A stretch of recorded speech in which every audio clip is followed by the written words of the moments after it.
A partir de agora, você assiste Verdade e Vida. Um programa da Igreja Presbiteriana do Brasil.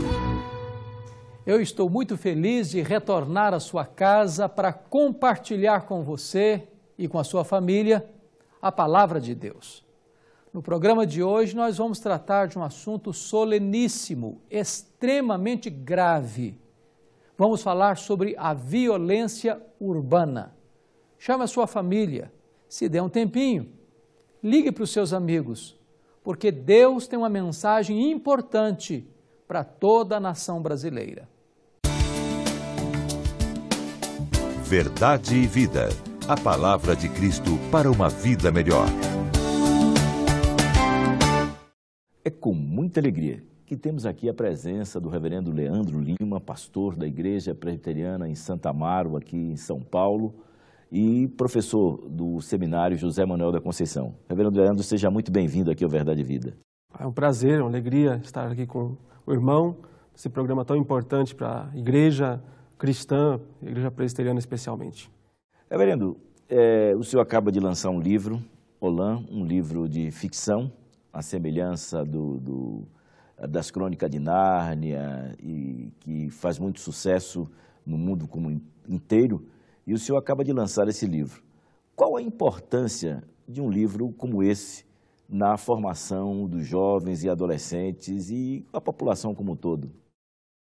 Olha, a literatura, de uma forma geral, é muito importante. Quer dizer, as pessoas precisam ler. É tão importante que Deus se revelou através de um livro, que é a Bíblia, a Escritura Sagrada. Ao longo da infância, da adolescência, da juventude, a leitura é muito importante, porque ajuda a formar o caráter, ajuda a dar visão de mundo, dar criatividade. Então, a literatura, a ficção é muito importante, mas nos dias atuais nós vemos muitas vezes a literatura trabalhando no oposto, né? Ao invés de ajudar os jovens, os adolescentes, atrapalha porque destrói valores, porque faz chacota da pessoa de Deus, da existência do bem, né? Relativiza todas as coisas, relativiza a verdade, bem e mal se tornam coisas parecidas, né? Então, nós vemos um uso bastante ruim da literatura, né? Mas, por outro lado, também pode haver um uso bom, positivo. Então, o meu esforço ao escrever uma ficção foi justamente poder produzir algo que, por um lado, fosse literatura, as pessoas lessem para aproveitar aquilo que a literatura oferece, porém também trazendo junto com isso uma mensagem construtiva, uma mensagem de vida e não uma mensagem de morte. Hoje é muito comum existir livros da moda, né? E o que o senhor tem a dizer a respeito desses livros que estão na moda, né? Livros de autoajuda e assim por diante. Hoje em dia, os livros que mais fazem sucesso, né, os livros que aparecem nas listas dos mais vendidos das grandes livrarias, geralmente são livros que ou trazem uma mensagem de autoajuda muito rala, né, ou então, no lado da ficção, são esses livros que eu disse que são construídos em cima de uma visão relativista de mundo, né? Bem e mal não são realidades únicas ou opostas, são misturadas, verdade e mentira não existe, tudo é relativo, né? E, de uma forma geral, esses livros fazem mal para as pessoas, ainda que elas possam se divertir lendo as boas histórias, mas, de uma forma geral, produz coisas ruins. Se entrar numa livraria hoje, você vai encontrar provavelmente os 2 livros mais vendidos da atualidade, ou aquela ficção chamada Guerra dos Tronos, que é um estilo parecido também com o que eu escrevi, ou então esse 50 Tons de Cinza, que é um livro que também aparece muito, que é um livro erótico, um livro que é escrito para mulheres, com o objetivo de tornar essa questão do erotismo uma coisa aceitável, corriqueira, crianças lendo, meninas, adolescentes lendo. O outro que eu falei agora há pouco, como o Guerra dos Tronos, é um livro que inclui nas suas narrativas tudo aquilo que você pode imaginar de coisa sórdida, de coisa baixa, de coisa decaída, e transmite isso de uma forma como se fosse o normal, o real, o corriqueiro. Crônica de Nárnia se tornou um best-seller no mundo inteiro, principalmente depois dos filmes, né? E como é que o senhor espera que o Olã se torne uma Crônica de Nárnia no Brasil e no mundo? Quem dera, né? Quem dera. É mais uma tentativa de escrever um livro baseado no mundo hebraico antigo, a palavra olam, né? Que é o título, significa eternidade na língua hebraica. Então eu procurei construir um mundo, digamos assim, um mundo, uma existência, uma época, com muitos dados da Bíblia hebraica, da história hebraica antiga, mas claro, uma ficção, uma história como Crônicas de Nárnia. Desenvolvo uma história que vai criando corpo, à medida que os personagens principais vão desenvolvendo a trama, digamos assim, né? E enquanto isso eu vou também falando sobre as realidades, sobre Deus, sobre o bem e o mal, sobre o que é certo e errado e a própria questão da redenção, né? Nós vamos, através do livro, mostrando um pouco disso para o leitor. Esse é o primeiro volume, serão 3, se Deus quiser. O volume 2 eu tenho planos de lançar até o mês de março, agora do ano de 2013. E o volume 3, para finalizar, aí lá em 2014, se tudo der certo, se Deus nos der graça e saúde. Esse é um livro que pode ser encontrado em qualquer livraria secular, nacional. Uhum. A gente tem conseguido, com a graça de Deus, né, colocá-lo nas grandes redes, Saraiva, Curitiba, Livrarias Cultura, enfim, é possível achar por site também. Se a pessoa digitar hoje na internet, no Google lá, Olam, né, que é o nome do livro, Olam Crônicas, já vai encontrar dezenas de sites fazendo resenhas, sites seculares, de uma forma geral, fazendo resenhas. Está sendo muito bem avaliado, graças a Deus, né? E é fácil de achar na internet, é só digitar Olam Crônicas no Google que acha. Reverendo, muito obrigado. Leve o nosso abraço lá à Igreja de Santa Amaro, os amados irmãos lá. Por enquanto, nós vamos ficar com essa mensagem musical e logo após a mensagem que Deus preparou ao seu coração através do Reverendo Hernandes Dias Lopes. Enquanto a violência acabar com o povão da Baixada e quem sabe tudo disser que não sabe de nada, enquanto os salários morrerem de velhos nas filas e os homens banirem as leis ao invés de cumpri-las, enquanto a doença tomar o lugar da saúde e quem prometeu ser do povo mudar de atitude, enquanto os bilhetes correrem debaixo da mesa e a honra dos nobres ceder seu lugar à esperteza, não tem jeito não, não tem jeito não, não tem jeito não, não tem jeito não. Só com muito amor a gente muda esse país, só o amor de Deus pra nossa gente ser feliz. Nós, os filhos seus, temos que unir as nossas mãos em nome da justiça, por obras de justiça. Quem conhece a Deus não pode ouvir e se calar, tem que ser profeta e sua bandeira levantar. Transformar o mundo é uma questão de compromisso, é muito mais e tudo isso enquanto o domingo ainda for nosso dia sagrado, em nome de Deus se deixar os feridos de lado, enquanto o pecado ainda for simplesmente um pecado, vivido, sentido, embutido, espremido e pensado, enquanto se canta e se dança de olhos fechados, tem gente morrendo de fome por todos os lados.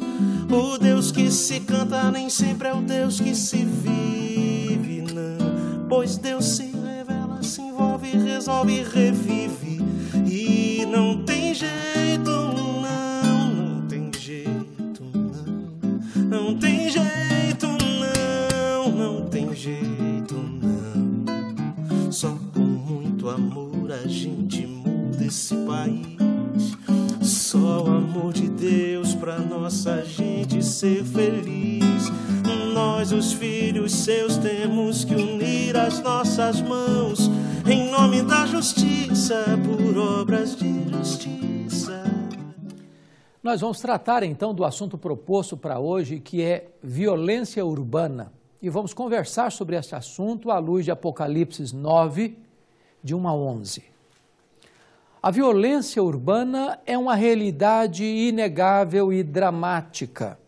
Em recente pesquisa no Brasil, constatou-se que o maior temor do brasileiro é com a violência urbana. As nossas cidades estão se transformando em campos de guerra. Mata-se mais no Brasil, no dia a dia, do que em outros países, estando aqueles países em guerra. As nossas cidades estão se transformando em arenas, num verdadeiro coliseu romano, onde pessoas estão sendo vitimadas truculentamente. Em São Paulo, nos últimos dias, o que se fala é da violência urbana, onde policiais estão sendo mortos, onde pessoas estão sendo trucidadas e onde os cidadãos têm medo de sair à rua por causa de sequestro, relâmpago, por causa de bala perdida. Temos medo dos marginais, temos medo dos policiais, temos medo de sair e botar a cara na rua. Vivemos trancados dentro de apartamentos cheios de cadeados ou com casas cercadas de cercas elétricas. Nós estamos reféns dessa situação dramática chamada violência urbana. Talvez você pergunte, mas quais são as causas da violência urbana? Talvez poderíamos levantar aqui algumas delas. Talvez uma causa seria a falta de exemplo daqueles que estão no poder, que deveriam ser modelo e paradigma para os demais cidadãos.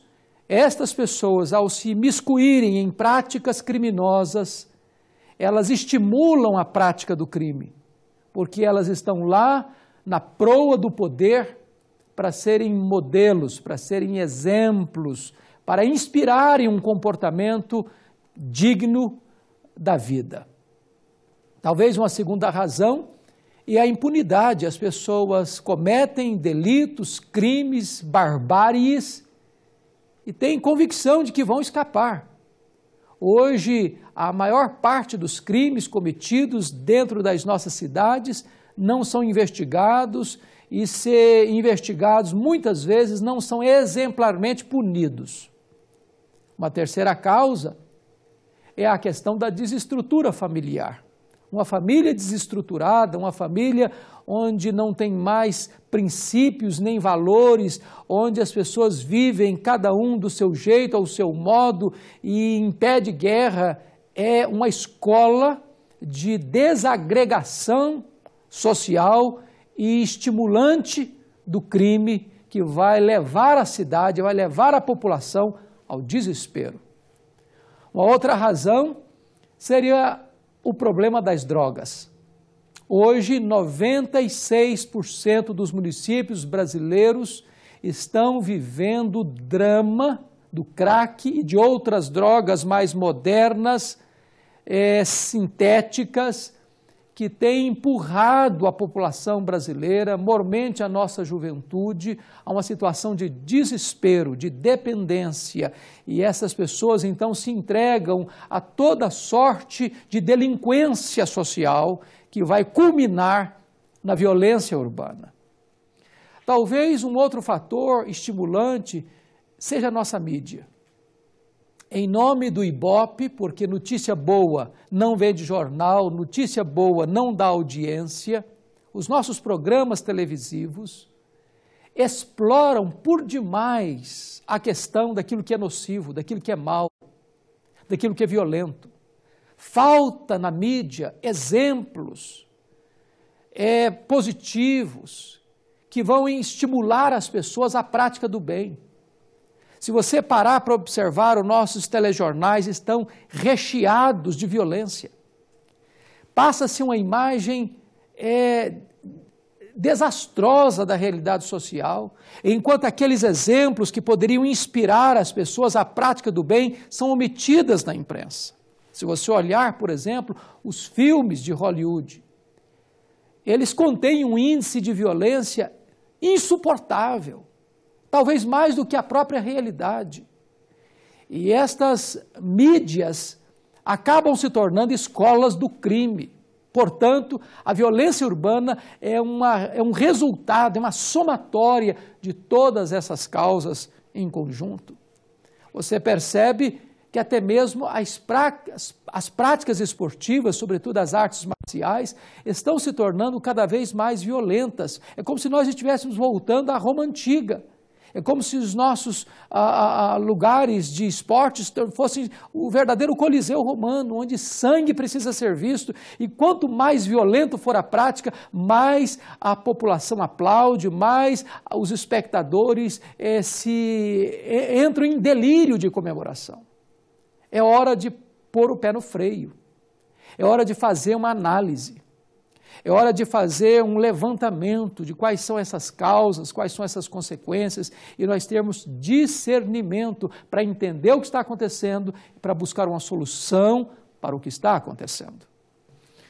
O texto de Apocalipse, capítulo 9, versos de 1 a 11, nos traz um retrato desta dramática realidade da violência urbana, desse distúrbio social, desta angústia avassaladora que ataca o homem, a família e a sociedade.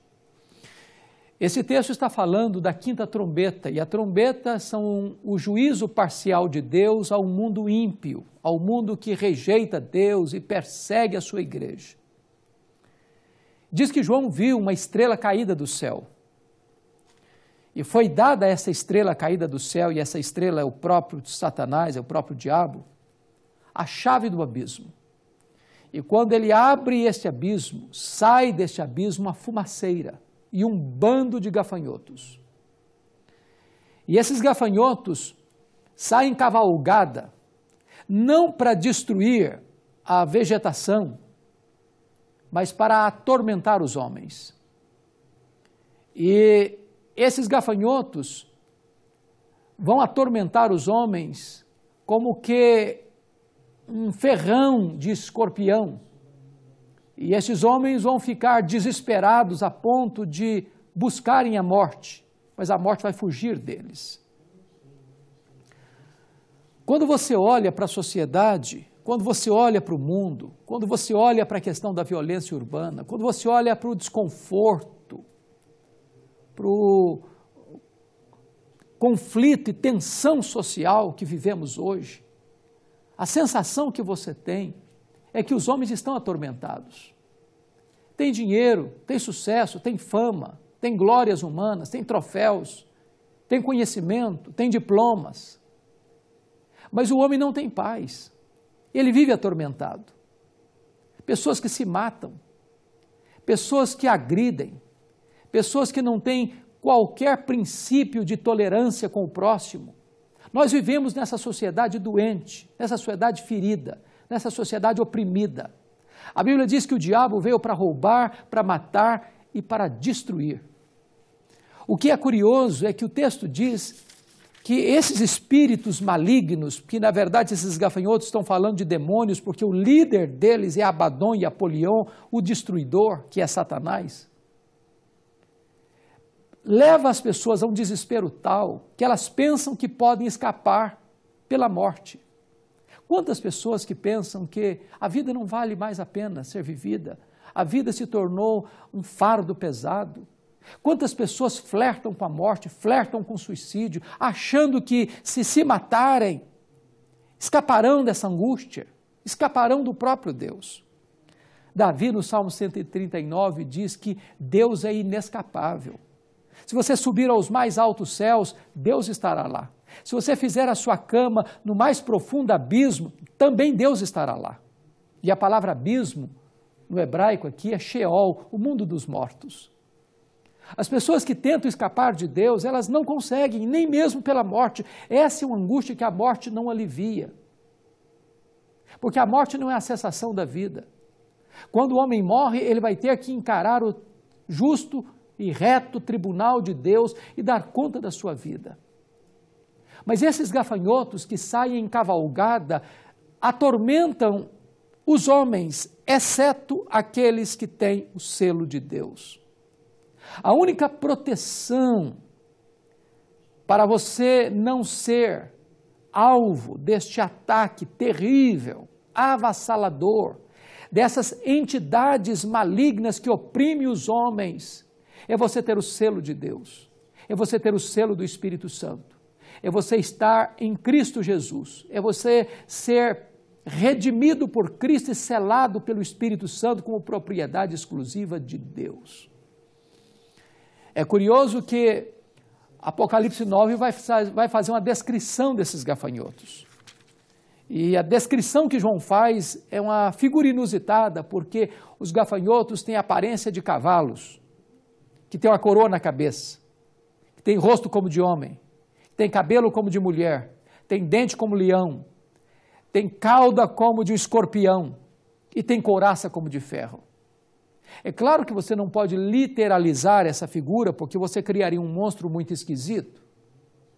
Como é que vamos entender isso? É que esses seres malignos, eles são como uma cavalaria que vai marchando e fazendo trepidar a terra com a sua marcha de violência. Quando diz que tem coroas como de ouro, é porque eles têm liderança. A Bíblia fala de principados e potestades, de dominadores deste mundo tenebroso, de forças espirituais do mal. A Bíblia diz que o mundo jaz no maligno. As pessoas que ainda não se refugiaram em Deus estão na potestade de Satanás, no reino das trevas, na casa do valente.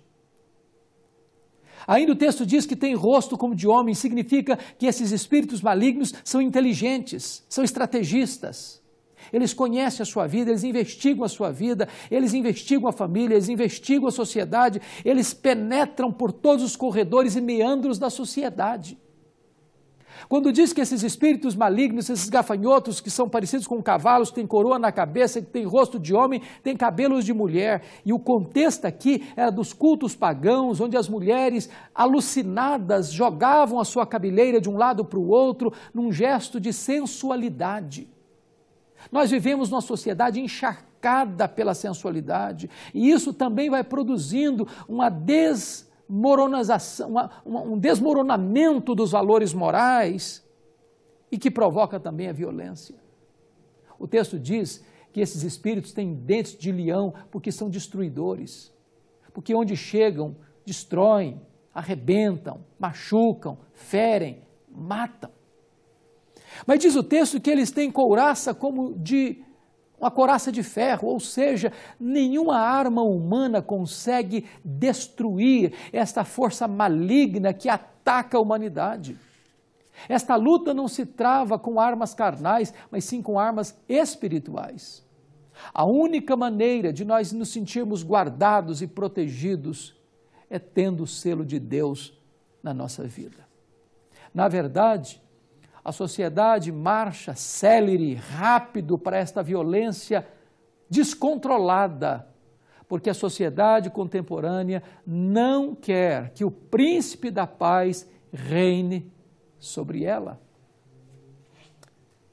A sociedade abandonou a Deus, as escolas abandonaram a Deus, em muitas escolas não se pode mais ler um texto da Bíblia, não se pode mais fazer uma oração, em muitas instituições hoje tirou completamente o nome de Deus. O homem quer banir Deus da sua vida, o homem quer ficar independente de Deus, e quando o homem joga Deus para a lateral da vida, esses espíritos dominadores deste mundo tenebroso, que atuam nos filhos da desobediência, começam a agir, e eles se tornam os mentores de toda essa degradação moral e de toda essa violência urbana.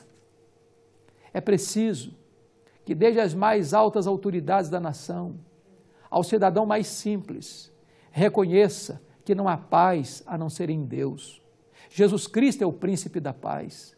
E a não ser que a nação se volte para Deus, nós viveremos esses conflitos cada vez mais profundos, porque feliz é a nação cujo Deus é o Senhor. Mas uma nação que se rende ao pecado, uma nação que se entrega à violência, uma nação que se entrega à roubalheira, uma nação que se entrega à corrupção, ela vai colher certamente os frutos amargos deste péssimo investimento. Que Deus tenha misericórdia de nós, Que Deus tenha misericórdia da nossa vida, que Deus tenha misericórdia das nossas famílias, que Deus tenha misericórdia das nossas autoridades, que Deus tenha misericórdia do Brasil. Eu quero orar em seu favor nesse momento. Onde você estiver, ore comigo. Deus amado, eu quero colocar a vida daqueles que nos assistem agora nas tuas mãos. Colocar as famílias brasileiras, a sociedade brasileira, as autoridades constituídas em tuas santas mãos, pedindo-te, ó Deus, uma intervenção extraordinária da tua mão, fazendo, ó Deus, recuar estas forças do mal, estas forças da morte, a fim de que o nosso povo te conheça como Deus vivo e se renda aos pés de Jesus, o príncipe da paz, a fim de que tenhamos um tempo de refrigério e de bonança e de bênção sobre a nação brasileira. É a nossa súplica e a nossa oração, em nome de Jesus. Amém. Eu sou o caminho, e a verdade e a vida. Ninguém vem ao Pai senão por mim. Na mensagem de hoje, baseada em Apocalipse, capítulo 9, versos de 1 a 11, o reverendo Hernandes aborda algumas causas da violência urbana. A falta de exemplo dos líderes, a impunidade, a desestrutura familiar, drogas, apologia da mídia e a evidência do juízo de Deus a uma geração que o rejeita. À luz do texto bíblico de Apocalipse, o reverendo Hernandes destaca os gafanhotos liderados pelo destruidor, atormentando homens que não têm o selo de Deus. Por outro lado, o homem pode ter dinheiro, prazer, sucesso, mas vive sem paz, atormentado. Esses gafanhotos parecem cavalos, como de coroas de ouro, com rosto de homens, cabelo de mulher, dente de leão, cauda de escorpião e couraça de ferro. Isso significa que esse inimigo tem domínio, inteligência, sedução, mas é destruidor, atormentador, inatingível com as armas carnais. O reverendo Hernandes finalizou destacando que a segurança que temos é que nós temos o selo de Deus. E quando nós temos esse selo, estamos seguros e protegidos, pois o diabo é um ser limitado por Deus. Violência urbana. Esse foi o tema do nosso programa de hoje, que a partir de agora você pode adquirir tanto em DVD como em CD. Acesse agora mesmo o nosso site www.verdadevida.com.br e entre ali na nossa loja virtual e adquira esse um dos 349 mensagens que aqui já foram ao ar. Ou mesmo você pode ligar para 0800 119 105 de segunda a sexta-feira no horário comercial. Também pelo nosso site você pode tornar o programa Verdade e Vida autossustentável. Clique ali em Faça Sua Doação, você faz o seu cadastro, você imprime o seu boleto e paga em qualquer banco. Ou mesmo você pode fazer uma doação diretamente numa agência do Banco do Brasil para a conta 7000, dígito 9, da agência 4442, dígito 3. Ou mesmo para a conta 68.000, dígito 1, da agência 553, dígito 3, do Bradesco. Eu quero lhe convidar para estar amanhã, pela manhã, às 9 horas, e participar com toda a sua família da Escola Dominical, que tem classes para todas as idades. E à noite do culto vespertino, às 18 horas, você vai dizer ao pastor que você é o convidado do programa Verdade e Vida e que você quer aprender mais acerca da Palavra de Deus. Considerando que temos tido alguns transtornos, o nosso programa Verdade e Vida muitas vezes tem começado com seu horário antecipado. A partir do primeiro programa de janeiro, dia 5, o nosso Verdade e Vida aqui na Rede TV estará sendo exibido das 8h30 às 9 horas. Avise na sua igreja, os seus parentes, os seus amigos, coloque ali um aviso no seu condomínio e no boletim da sua igreja. Verdade e Vida, a partir de 5 de janeiro, na Rede TV, às 8h30. Jesus, o pastor divino. Esse é o tema do nosso próximo programa, deste mesmo horário, desta mesma emissora. Até lá e que Deus muito o abençoe.